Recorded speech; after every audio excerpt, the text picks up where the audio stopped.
Ili usipitwe na matukio mbalimbali na uwe wa kwanza kutazama video zetu, tafadhali bonyeza neno subscribe hapo chini ya video hii, kisha bonyeza alama ya kengele itakayotokea. Asante. Mange Kimambi siku ya leo ameamua kutoboa siri nzito ambayo watu wengi tulikuwa hatuifahamu kuhusiana na Diamond Platnumz kutaka kumsajili au kumsaini Pipi Jojo katika lebo yake ya WCB Wasafi. Watu wengi tumeweza kushuhudia hili sakata namna ambavyo limetrendi huko mitandaoni, lakini pia tumeshuhudia Chief Godlove baada tu ya kutangaza rasmi kwamba Pipi Jojo sio tena msanii wake, ameamua kumwachia huru Diamond Platnumz, na yeye pia akaamua kuonesha wazi na kuweka nia ya dhati kwamba Pipi Jojo atasainiwa katika lebo ya WCB Wasafi. Lakini pia Chief Godlove aliweza kuanika siri ambayo tulikuwa tuifahamu. Kumbe Diamond Platnumz alimtaka Pipi Jojo tangu kipindi Pipi Jojo akiwa ndani ya lebo ya Chief Godlove. Hivyo basi Chief akawa anadai Diamond ni mtu ambaye anatamaa sana, hawezi kumuona msanii ana hit alafu akamwacha, ni lazima tu atataka kumchukua huyo msanii. Lakini mbaya zaidi ni kwamba Diamond Platnumz akitaka kuwachukua hao wasanii, kuna baadhi ya wasanii anawaacha mataa. Hebu tumwangalie msanii Ibra, hebu muangalie msanii Angela. Wote hao walidanganyika na triki na mbinu za msanii Diamond Platnumz, lakini baadaye Diamond aliamua kuwaacha mataa na kuendelea kabisa kuwasaidia. Msanii Aslay pia ni moja kati ya wasanii ambao waliahidiwa kusainiwa katika lebo ya WCB na msanii Diamond Platnumz, lakini haikuwa hivyo. Lakini Pipi Jojo inaonekana wazi kwamba Diamond ana mpango madhubuti na Pipi Jojo, na amemuona ni msanii ambaye anaweza akaziba pengo la msanii Zuchu.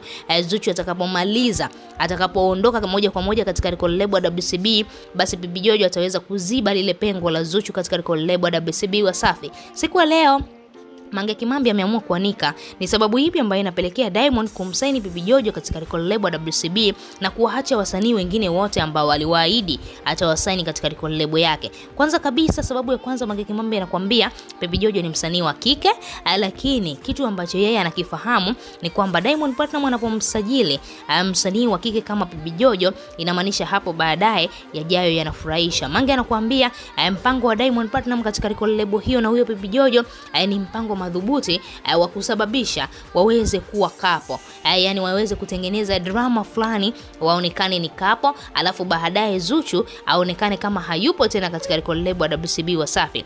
Mange Kimambi anakuambia Diamond ni mtu ambaye anajua kucheza na akili za mashabiki, ni mtu ambaye anajua kutengeneza kiki, na hiyo kiki ikatrend sana huko kwenye mitandao ya kijamii. Lakini kwa sasa hivi anakuambia msanii Pipi Jojo yeye anaangalia malengo yake, lakini Mange anakuambia Pipi Jojo katika sehemu ambayo atakuwa amebugi, basi ni kukubali kusainiwa katika lebo ya WCB Wasafi. Lebo ya WCB bana, unaweza usainiwa ukiwa na kipaji kizuri sana, lakini unapokataa masharti ya Diamond Platnumz inamaanisha wewe huwezi kuhiti, huwezi kutrend huko mitandaoni.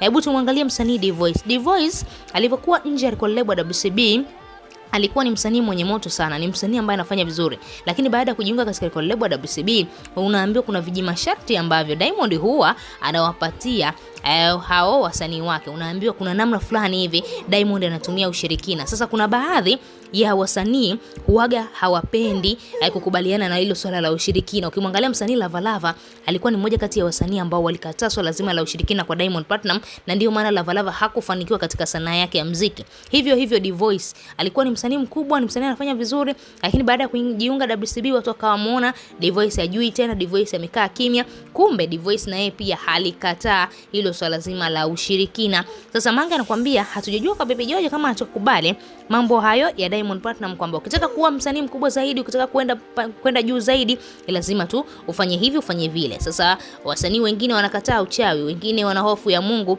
kama Lava Lava ni mtu ambaye anapenda sana kusali Qur'an. Sasa ukimwangalia Pipi Jojo ni msanii ambaye anatamaa sana ya mafanikio, labda huenda yeye akawa ni msanii ambaye atakubali mambo ambayo Diamond atamuelekeza, alafu baadaye akawa msanii mkubwa kama Zuchu au namna gani vipi. Lakini Mange anakuambia Pipi Jojo amebugi, bora angeenda katika lebo nyingine, lakini sio lebo ya msanii Diamond Platnumz. Tuachie maoni yako, lakini pia usisahau kubonyeza maandishi mekundu yaliyoandikwa neno subscribe.